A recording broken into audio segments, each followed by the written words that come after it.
Hello, and welcome to MIK's podcast.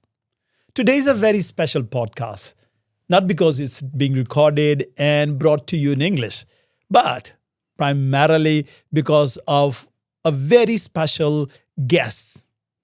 We have Julyan Lidstone from Scotland, UK, with us, and we are going to talk about his book that he wrote in English and we published in Urdu.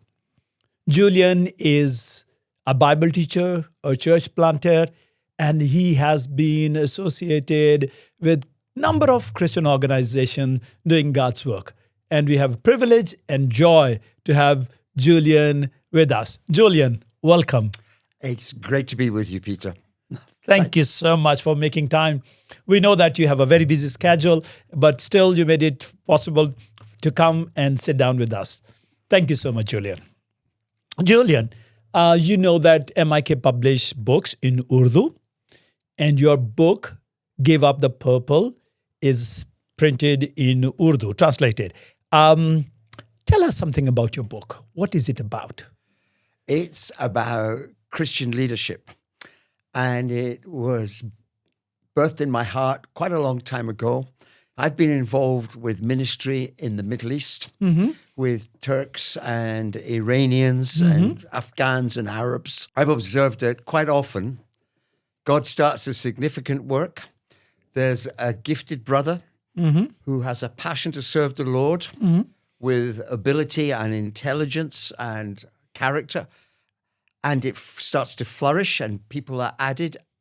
But unfortunately, over time, his innate tendency to want to dominate and to control and to use the church for his own benefit and especially to build his own reputation and honor leads him to become, I could say, abusive, toxic, damages the life of the fellowship. People leave, and in the end, sometimes it even collapses altogether. Yeah. Well, Julyan, as you were talking about your ministry to the leaders in these countries, I could identify it very much with our leaders in Pakistan. Really? And as you may know that Pakistan, when you talk about social values, honor is somewhere right at the top. So it's very relevant topic about our culture. But before we talk about the book itself, I just want to talk about a little bit about the purple color. Now, we know, by the way, MIK published a book, you may be aware of that book, is called The Robe. It talks about purple robe, and it's a novel fiction that tells us that one of the soldiers put the royal robe on Jesus' shoulder for some time before he was crucified. But help us understand, what is this purple color? Why it is associated with royalty and dignity? Please help us understand. Of course, the purple robe there was a symbol of royalty, is that the crown of thorns. Yeah. And they were mocking him and abusing him. Yes. But purple in Roman times was a symbol of aristocracy, of nobility, and honor. Very much a sign of honor. To get the purple color, the purple dye, they had to dive and collect thousands of little shellfish, which they crushed. And from these shellfish, they got the color purple. That was a very, very expensive process. It was a luxury good. It was a high-end, high-value kind of cloth that they produced that only the very, very wealthy could afford. And as a result, it became a great status symbol, a great sign of honor. Okay. And in actual fact, in the Roman Empire, it was forbidden. There was a law forbidding common people to wear purple. Because the rich wanted to defend their high status. Oh, okay. Well, we always thought that purple is a beautiful color. And so it is, well, many of us did not know how precious that dye was. Well, in present age, we just get color dyed from anywhere. So for us, purple was just an ordinary color. Well, it's my wife's favorite color. Oh, yes. So I had to be careful. But I got the title of the book, actually. In English, the title is Give Up the Purple. And I got that from the story of Constantine, the great Roman emperor, who was the first emperor to become a Christian. Yes. So we know he became a Christian after he won a famous battle and he saw the sign of the cross, and he legalized Christianity. He took lessons in Christianity. He was very favorable to the churches. Okay. We don't know really where his heart was at, but certainly he was associating with Christians, but he never got baptized. For 20 years. Okay. He didn't get baptized. Okay. Until he was about to die. Okay. And then he got baptized. Yeah. So why the delay in his baptism? Well, the clue is in his statement. When he was baptized, he said, "My repentance is that I will give up the purple." So that's the give up the purple you're referring to. Constantine. Constantine, yes. And he decided to give up wearing purple because that was the practice of the early church. Yes. The early church said, we are followers of the servant king. Yes. Jesus came to serve. He said, if you want to be first, you should be the slave. Yes. He embraced the dishonor. So how can we, as followers of Jesus, wear purple? So we give up the purple. Okay. Now, as I mentioned to you, we didn't translate the title of your book, Give Up the Purple, as it is. Okay, we put it, the purple color or the purple robe is reality, and we try to present it what you have presented in the book. But now our present day leaders, they like to wear purple, and you are not criticizing them. I'm sure you're not. Of course, what I'm talking about is an attitude of the heart. Attitudes of the heart. That pursues honor, that puts personal status as the highest priority, and in fact is willing to humiliate others and put others down in order to increase my own reputation and my standing in the community. Yeah. That's the issue. That's the issue. Now, let's go to the content of the book, okay? You mentioned honor. Well, Pakistan, as you are very aware of, Pakistan is a honor-shame culture. One of the, what you call pivotal values, if you allow me to say, is honor. We try to seek honor. We pursue honor. And almost all our social actions are geared towards getting that.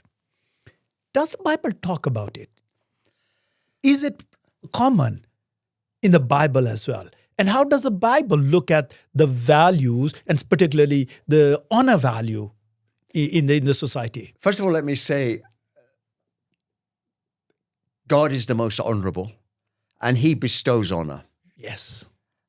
And True. our hope is for a crown that he will give us when he will reward us and honor us for our service to him.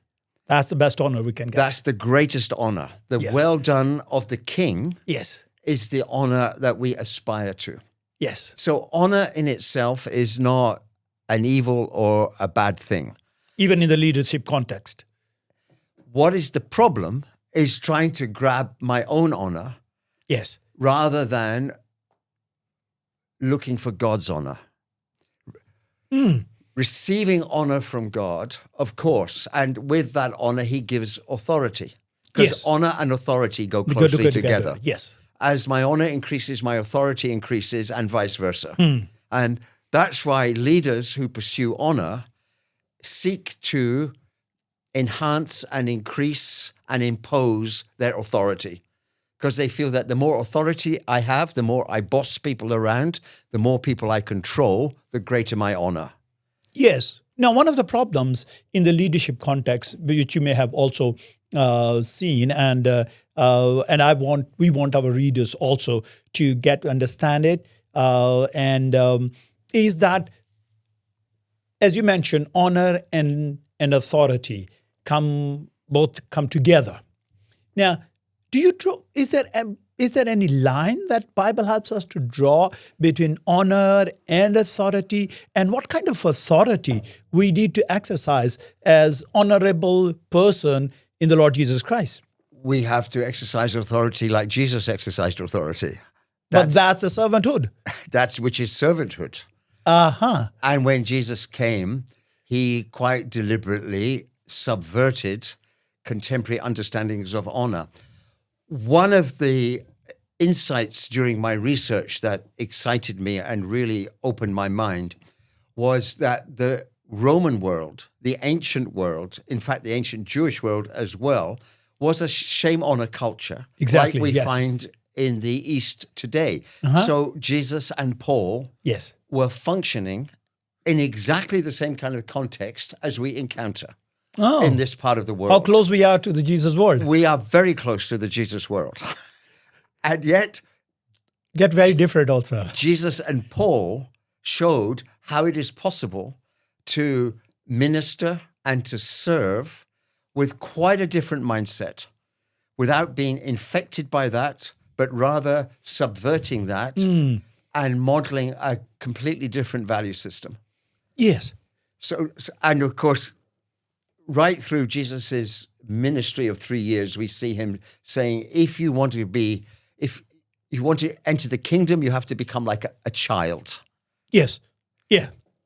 James and John came to him and said, we want to be on your right and on your left. Yes, that's very honorable position to have.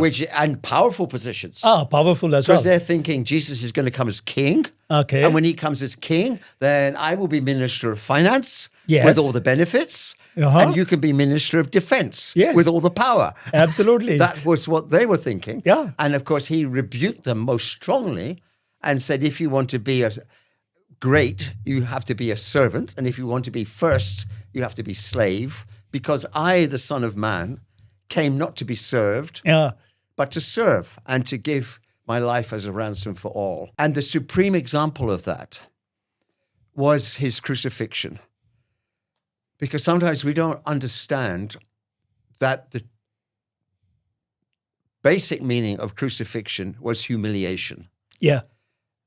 The first purpose of crucifixion was not torture, although it was clearly torture. Yes, it was. It was a very painful death. But in the Roman writing and in the New Testament's accounts of Jesus' death, the emphasis is on the dishonor. Yes, the humiliation. Purple robe. Yes, the crown of thorns. Yes. The spitting. Yes. The mocking, the laughter, and the stripping naked. All that is just humiliation and disgrace. So help us understand, Julyan. So you are saying that the way to an honorable status is through humiliation. Is that true? I think that's what we see in the New Testament. And I think what we see in the New Testament is that after his death, in humiliation, as a slave, because crucifixion was the punishment reserved for slaves. Okay. If you were a citizen Yes. and you had committed a crime, you were beheaded. Yes. But if you're you not, were a slave, you were crucified. oh, so that's what you call the most humiliated position Exactly. or punishment that Jesus bore for And the us. humiliation and the mocking was a standard part of all crucifixions. 3 days after he was humiliated, he was honored by God with his resurrection. Yes, that's what I want you to know. Is it always humiliation that counts, or that we will all end up having humiliation? There will be no crown, no honor. Is that the case? I see the same pattern in Paul's life. Yes. Part of the book is a study of 2 Corinthians. Okay. And in 2 Corinthians, in the church in Corinth, there were some so-called super apostles Yes. who were operating with the first century mindset of honor. Yes. So they were people pursuing the top position, Yes. Okay. and they ridiculed Paul. because he was not among those super apostles. No, because his speech is weak, they said, and his physique is miserable. I mean, we're looking for a strong guy who can speak Macho wonderful rhetoric. Rhetoric is so important to us. And what is Paul? He's nothing. Aha. So they pushed Paul aside and they took over control of the Corinthian church. So how is Paul going to respond to that challenge? Yes. He could have responded fighting back in the same metaphor, the same vocabulary of boasting. Yes. Because they boasted to increase their honor, so I can boast. Mm-hmm. And that would have just been adopting the same mindset as them. So he said, I will boast, but I will boast of my weakness. Yes. I will boast of... So what you're saying is that Paul got what Jesus presented of acquiring honor. And Paul got it. And Paul exercised it. And he embraced the cross. He embraced the cross. I am willing, to talk about the things that show me up. Actually, Brother Peter, one of the great insights I got was that he talks about the beatings he got. Yes. The Jewish 39 lashes and the Roman rods. So imagine if Paul took his shirt off, his back was lacerated, scarred. Yeah. And these were the scars of a slave. Yes. These were badges of his dishonor. Yes, but he takes that as honorable. He took it as honorable because he's following Christ. He's following his Lord. And then in chapter 13, he says, after all that, and you think the guy has just completely humiliated himself and no one will respect him. No. What happened is that he says, I'm coming, and I'm coming with power and authority, and I can build up or I can break down. Yes. Because I have let go of my own authority, Yeah. I am now confident I have God's spiritual authority. It's amazing. And in Romans 15, he writes that the people in Corinth have turned around, now accept my leadership, and have given towards the offering for the saints, the poor believers in Jerusalem. So he recovered the position in the Corinthian church, not by fighting with lawsuits and with insults and with rivalry, but he recovered it by humbling himself and then allowed God to restore him. And that is how we change cultures. Okay. Because if Paul had fought with the super apostles in the way that they wanted to fight with him, he would have been playing their game according to their rules. Yes. And the church in Corinth would not have changed. The culture of the church would have remained the culture of the world. And that's the great problem that deeply disturbs me. Yeah. When I hear people outside the church say that the leaders in the church are just the same as rulers in the world. So what you're saying is there are a number of models of pursuing honor, okay? They are worldly models, and there is one godly model. And you want Christian leaders to look at godly honors and then pursue it in godly ways as presented in the New Testament. And then in that process, they may have to undergo utter humiliation. Is this what you want to tell us? Unfortunately, yes. I'm sorry. But it's what I have observed. But this is one of the most difficult things to do on earth. If we have the mind of Christ, have the mind of Christ among yourselves, who though he was in the form of God, did not count equality with God a thing to be grasped, but emptied himself, taking the form of a servant, being found in human form. And being found in human likeness, he humbled himself, became obedient, even to death on a cross. Therefore... Yes, that's the point. That's the point. Therefore, God has highly exalted him. Well, Julyan, it's so exciting to hear from you what you're saying, and it's so enriching to see how God sees honor. And in our culture, which is, as I mentioned earlier, is honor-seeking, we pursue honor. it's not something that we should shun away.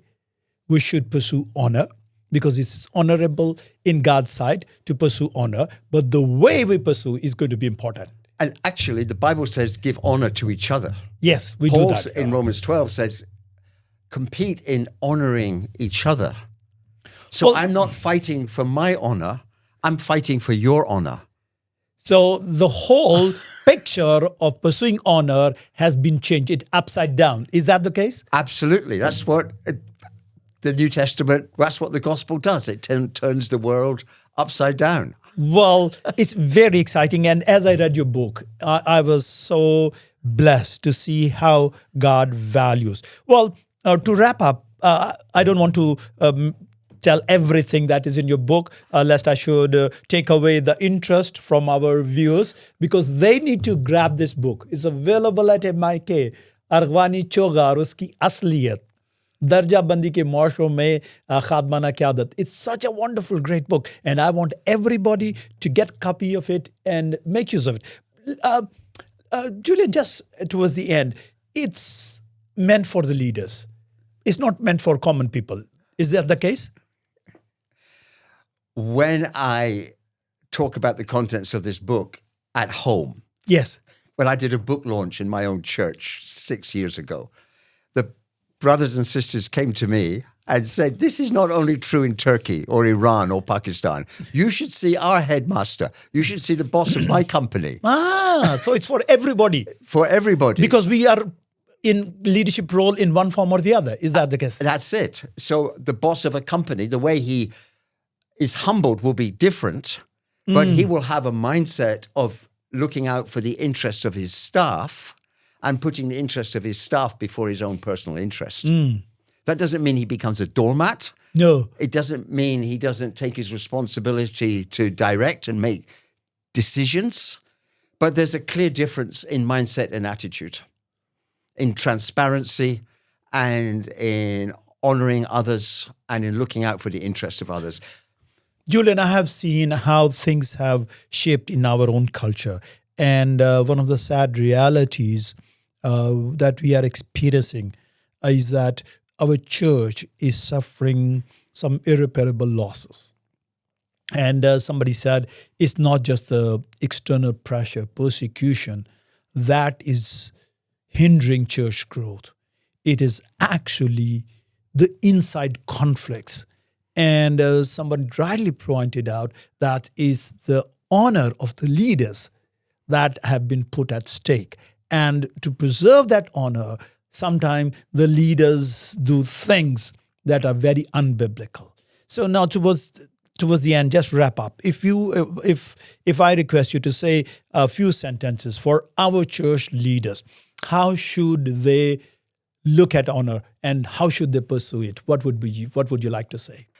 What I've already said, that we are servants of Christ, especially as church leaders. There is a particular responsibility upon us to lead as Jesus led, which means willing to be lowered, not returning insult with insult, willing to lose material gain in order that the gospel may advance, in order that the believers may flourish and grow in their understanding and knowledge of Christ. Now, just to cut you here. Yeah. You said lose worldly gain. Yep. Why should one lose worldly gain? What is more important at stake in Christian ministry? In Christian ministry, if people see that our motivation in ministry is to acquire perks, material benefits, bigger houses, newer cars, more foreign holidays, what happens is actually we lose authority. For the worldly, we may gain because some worldly people like leaders to be able to show and flaunt their status. But those who are seeking God's kingdom will see that that is contrary to the teaching of Christ. That's putting this world's goods as being of more importance than our heavenly inheritance. Well, and we see terrible things. terrible things have Terrible happened. things. Yes. And people dress it up with spiritual language. We're very clever at justifying our actions. But it's clear to clear-eyed observers that what is really going on Yeah. is that I cannot stand anyone else being above me. That And is if important. someone is aspiring to that or being raised up to that, I will do my best to pull them down. Yeah. And I can say, pull out some verses from the Bible, I'm sure there are so many but verses. it has destroyed the testimony of Christ. It has destroyed the testimony of the church. Believers will be disillusioned, disappointed, and turn away. Well, Julyan, it has been a blessing and very enriching for me, and I'm sure for our viewers to hear you. It's such an important topic, and that's why MIK chose that book to be published, because it's so relevant, it's so important, and so often it has been ignored. Viewers, I just want to encourage you to grab a copy of this book, Arghwani Chogar Iski Asliyat, and read it, even if you think you are not a leader, because you are a leader. You may be a father, a mother, aunt, grandparents. You are in leadership role. But the way you handle your people under you will determine if you are exercising servant leadership as the Lord Jesus Christ ordained for his people. And if you're not doing it, just as Julyan mentioned, you may be destroying the church. You may be destroying your own family. Julyan, it has been a pleasure talking to you, and I'm sure this book will be such a blessing to our people. Thank you so much. Peter, thank you so much for this endorsement. It means a lot to me. I'm so encouraged that this little book of mine would be serving some small purpose. Thank you. Thank you so much. Viewers, thank you so much for joining us today. Please stay in tune, and we will see you in our next episode. God bless you.